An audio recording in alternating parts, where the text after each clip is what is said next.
नुक्ते को माशरती और समाजी रवैयों पर लागू करें तो सूरत हाल और भी ज्यादा वाज़ेह हो जाती है। हाँ, मुआशरे का तो बुरा हाल है।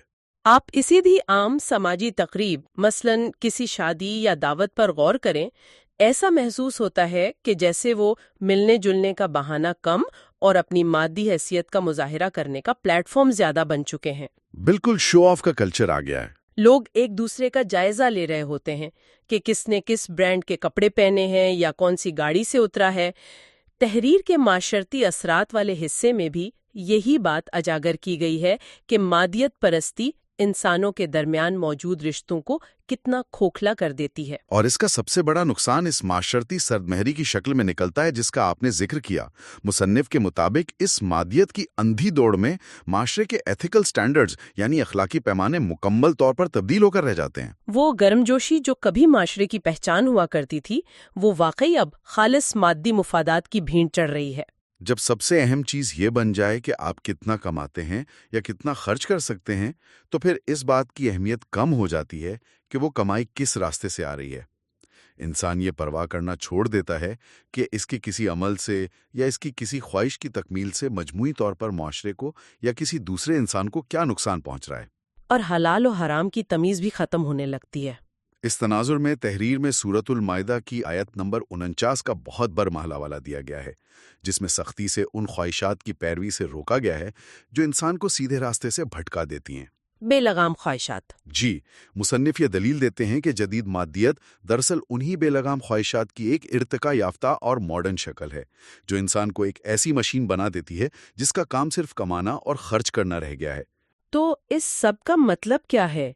जब हम ये सारी बहस सुनते हैं कि किस तरह हम अपने रूहानी मकसद से दूर हो रहे हैं, किस तरह हमारा दिमाग डोपामीन के चक्कर में फंसकर एम्पैथी खो रहा है और किस तरह हमारे मौशरती रिश्ते महज एक दिखावा बनकर रह गए हैं, तो ये सूरत हाल खासी तशवीशनाक और किसी हद तक मायूस कुन लगती है।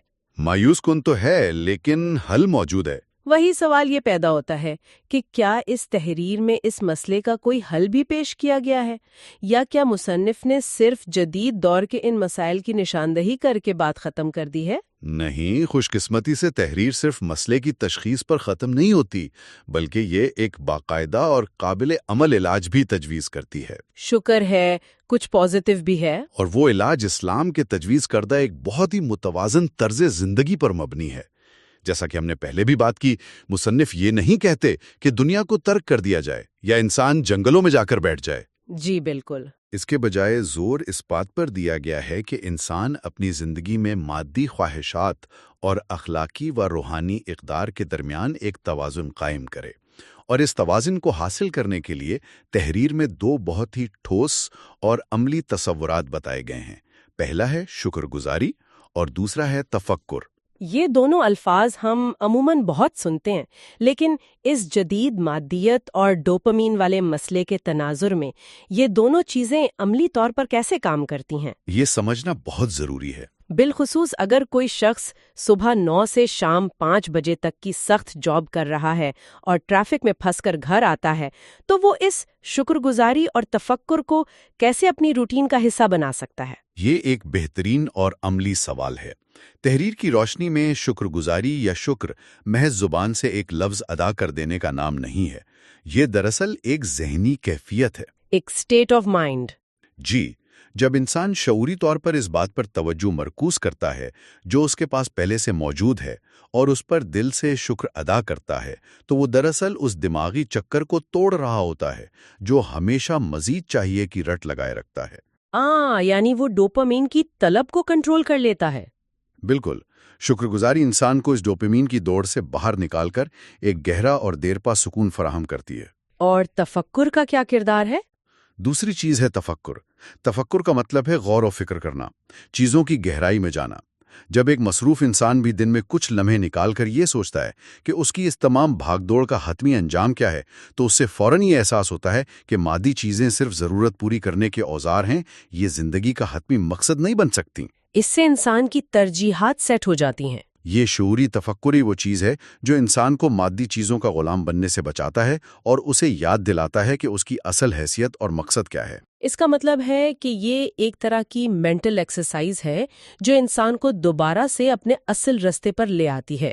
اس ساری گفتگو کو اگر ہم سمیٹیں تو مصنف کا بنیادی پیغام یہی ابھر کر سامنے آتا ہے کہ اصل کامیابی اس میں نہیں ہے کہ ہم مادی فوائد کو یکسر مسترد کر دیں، بلکہ اصل کمال اس دنیا اور آخرت کی زندگی میں ایک ایسا خوبصورت توازن پیدا کرنا ہے جہاں مادی چیزیں ہماری خادم تو ہوں لیکن ہماری آقا نہ بن سکیں۔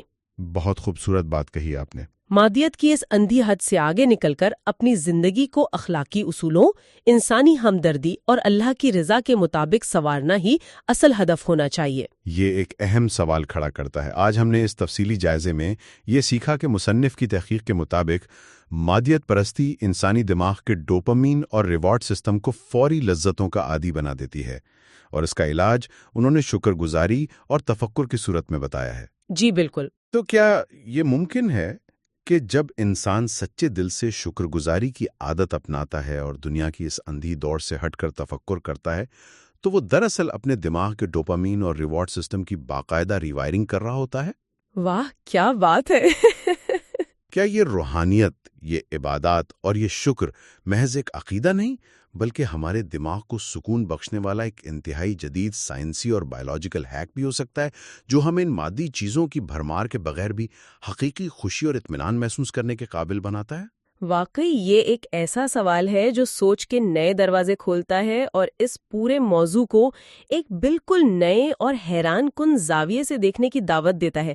مجھے تو پرسنلی اس پہلو نے بہت زیادہ متاثر کیا ہے۔ جی، اس پر غور کرنا بنتا ہے۔ اور یہ تفصیلی جائزہ سب سننے والوں کے لیے علم اور تجسس کے نئے دریچے کھولے گا، اور شاید اگلی بار جب ہم کوئی غیر ضروری چیز خریدنے لگیں گے تو یہ گفتگو ہمیں ایک لمحے کے لیے رک کر سوچنے پر ضرور مجبور کرے گی۔ علم کی جستجو اور سیکھنے کا یہ سفر یوں ہی جاری رکھیں۔ خدا حافظ۔